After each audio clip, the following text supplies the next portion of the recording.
toi. Jésus lui dit, Père mes brebis, prends soin de mon église. C'est-à-dire, prends soin de mon église. Si vous n'avez pas négligé qui, ma brebis wana. Ma brebis va tirer à ma collègue, c'est un mimé, il y a un problème, moi je sais, kaka, pasteur Azala. Pasteur Azalité. N'a pas ancienne église, ça va y opposer qui vous conduit dans Zambé, yo mo sala musala, nazo soit passer à ma téléphone, numéro portable, on peut ça, une église, juste fonctionnalité. Si vous avez une confusion, n'ayez pas dit, on va sauter sa volonté à Zambé. Et vous marchez pour nous. Sauter sa volonté à Zambé, c'est-à-dire qu'on confond, on tient confusion, une confusion. On se compte dans vos pensées qui tombent à Jésus. On demande à vos pensées qui tombent à Jésus, on compte dans vos pensées à Pharaon. Est-ce que ça là? Yo, tous un ministre, un pasteur, vraiment. Pour la nuit, toujours, c'est un son. En tout cas, pasteur, réponds-toi. Réponds-toi, et ça l'a raté. Et ça l'a raté, pasteur, et ça l'a raté. Donc, aux allons le faux berger. Dans la Bible, les voleurs ne viennent que pour dérober, égorger et détruire. Mais moi, je suis venu afin que le brebis ait la vie et qu'elle ait en abondance. Voilà Jésus. Est-ce que Jésus, Jésus a abandonné la vision?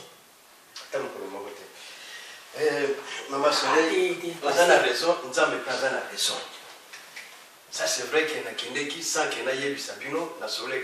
Parce que la radio to kamati mbongo siko na seni ancien na Bible. Parce que la zate bisomoko to osa la prière to osa soin. Mais siko brebis alors on va bengani na ndaku.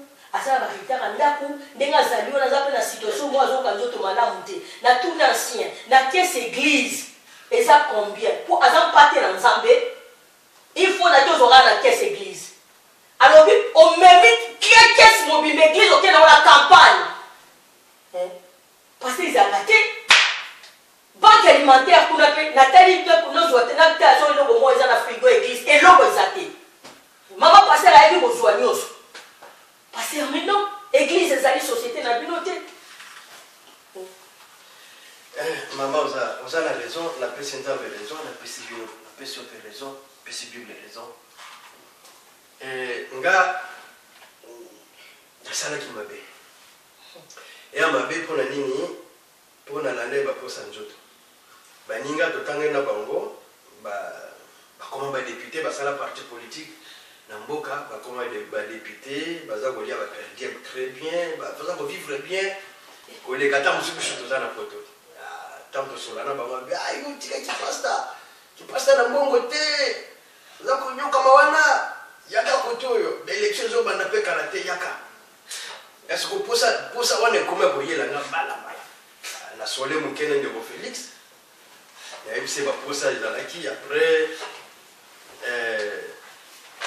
ndeka bon ameki ko yebisanga ke non yo nzamba benga yo po patela ba patena ye mais moi ça qui la raison parce que tellement que na comment qui pousser comment qui kana que no sali ça pour ça on est dans la qui on appelle député bakumisa ngape bamona ngape na Assemblée nationale na vani honorable donc comment tu peux ça moko nebi que na nzela na Nzambe oza la raison mais comment tu peux ça moko ndemo mais pour ça les agia ma paix parce que yo déjà aux ministres Nzambe ça pona yo aux ministres moko eza libela jusqu'à ce que Jésus jusqu'à retour à Jésus dans la voie aux avisos jamais mon côté salé là Nzambe à kufa nzala au moins vous désobéir et pas une Nzambe c'est quoi après na lukika kama moyen ba ndeko musu ba financer voyage oh ba ta pasta mikolo moni mboka ndenge zali ba to penza ba zo kambango ba bondela kate baza ba to banga Nzambe te ba zo yiba mbongo ya l'état boyena boye soki ba to na Nzambe ba na Nzambe ba comme belé na gouvernement to pe na Assemblée nationale et on s'appelle malamu mingi nga mutu na boya kango bon pression baninga oh tu si place bakabuno c'est bien akendeki na mbongo mususu ba na joi mbongo ba financer na mbongo mususu na caisse église na jui na ke confusion ndengo na mama ndenge ba yamba kinga bien tango bandi meeting boy na kena na professeur Bandundu kuna na kacha Bandundu côté ya Kikwiti toko banda meeting boy baninga ba bandi nyenye ya bisutu ya ba makamambo kete mbulo to lindo bongisa ba fina bino nyose bonga soki comme pas nanga. Et comme il tourne nanga besoin micro. Là j'ai au moins il le connaît ça voilà là se voit voilà. Là je cas. Alléluia! Oh! Ah ouais c'est mon canini. Wale ezali confusion par nzambe. Siko baninga. Donc nzambe banalo banalo place na yo ezali wana te yo za ministre pharaon to za ministre na nga. Oza ndenge Moïse azalaki. Baninga siko bakolo. Ah! Yo bakambi no sombe mawa. Oweza nzambe za wate. Oweza makambo ya leta nzambe za wate to ko misala. To ko ba député. Loba langage ya biso ndenge bakiyanki zalakawa. Le politique est vraiment le coup d'Aïsa na kat. Yo ngolo baka makamba awa alléluia zate makamba alléluia. Car bon ça va. Na moteba nanga na mayele nanga na loba selo bango. Mais malobe so bibana moteba nanga alléluia. Na ngolo ndire za campagne d'évangélisation mama. Le confusion so ina lali ka bona mona ba pate ba zingi gebele. Ba musuba kokani ba konfuna ba mabango ba musuna pota funa soigner.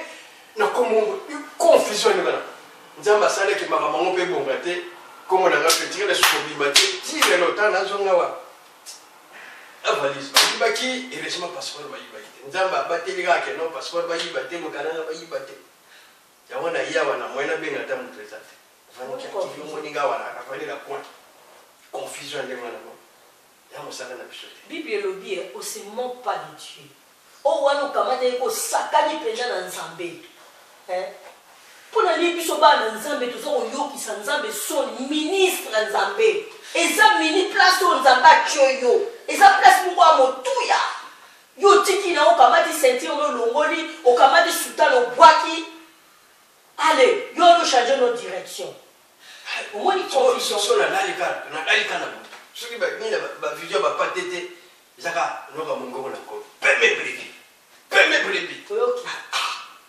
si on a tourné en ce document, mais une campagne boyo gaga. Alléluia! Oh oui, ça dit des églises yo. Même à où on connaît la bande déjà nous avons parlé on va pas oser appeler la campagne d'évangélisation. C'est pour ça. Il a posé comment là dans la campagne d'évangélisation. Le parti politique ils ont pour la campagne d'évangélisation. Na kota na confusion. Nzamba na simandamba ko lobalanga ngai na benga yo po batela patenga. Mosalo yote.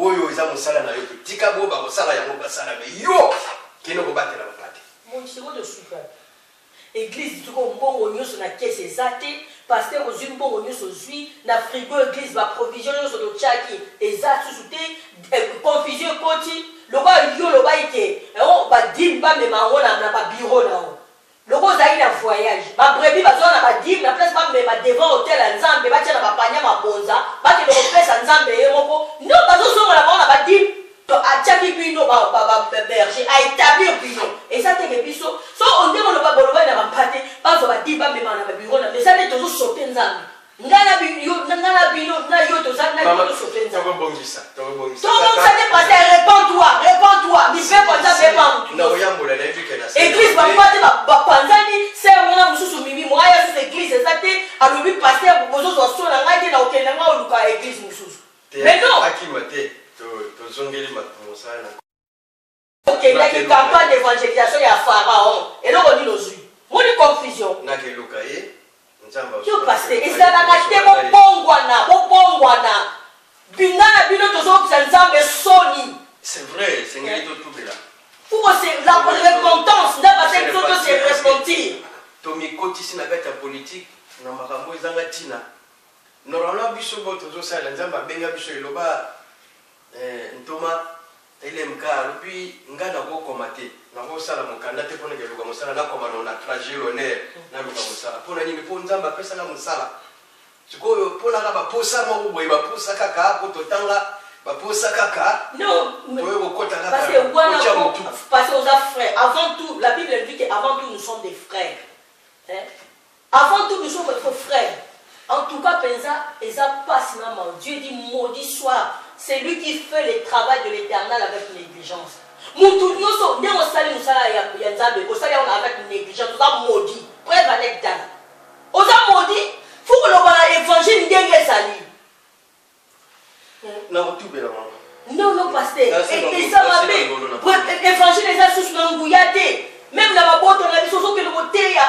évangile ya nzambe eya so nango ya comportement bana nzambe baby wana peza message pour l'église universelle susi na ngeza laki na kanisa ki kesuki tokomi na assemblée nationale tokozana na mwa voix pour le mbongo ne koma kasi toyebike bato mingi basala politique bazana bango baframason bazana bango banani bazana bano donc moye tosala otreme eza te nga natikala mpe komona mokonzi ya mboka moko te vraiment ya bongola motema azalaka te kasi bon nzambe alimbisa biso tokende na place oyo terrain eza mabe mawana nzambe ali akitela biso likambo te mama vraiment osali malamu ndenge omonanga na ndako o depuis nazongaki nazoka na soli mpona ya l'église koka soli te ofo nakoya l'église mpona loba nyonso oyo esengelaki koloba mpo mbala nsima soki bafrère na kati na église baza na sagesse ya kosala politique bakosala na baencourage bango me ngai nzambe abengaka mpenza mpona batela bapate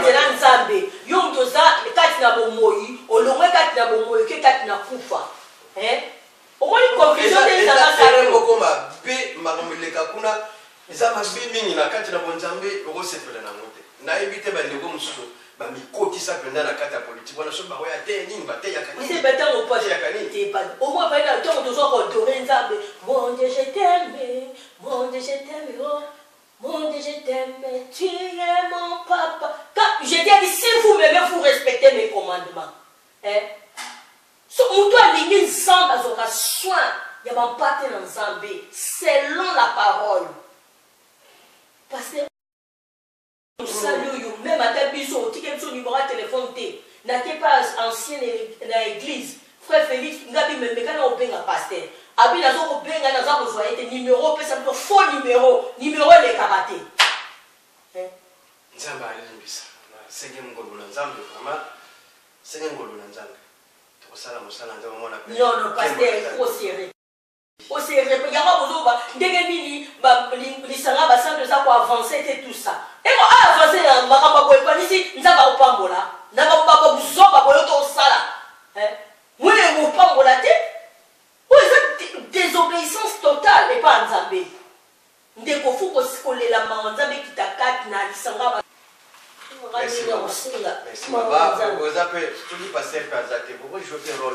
mais tozwaki kasi tozwaki kasi yango tosalaki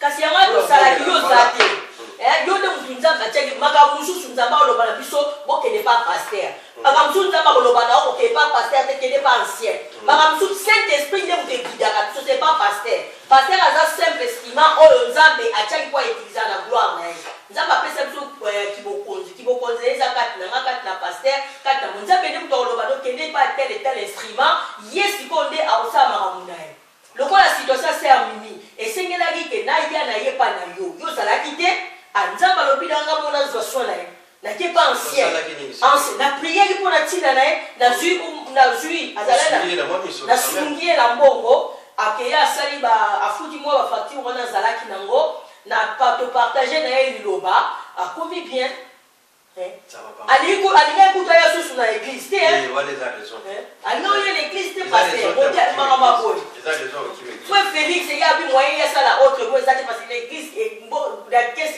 l'église kokesa église eza vide ngana bi même na frigo église kuna banque alimentaire eloko ya te abe eloko eza te mama paster ayaki azwaki nyonso akenda ye nango mais non paster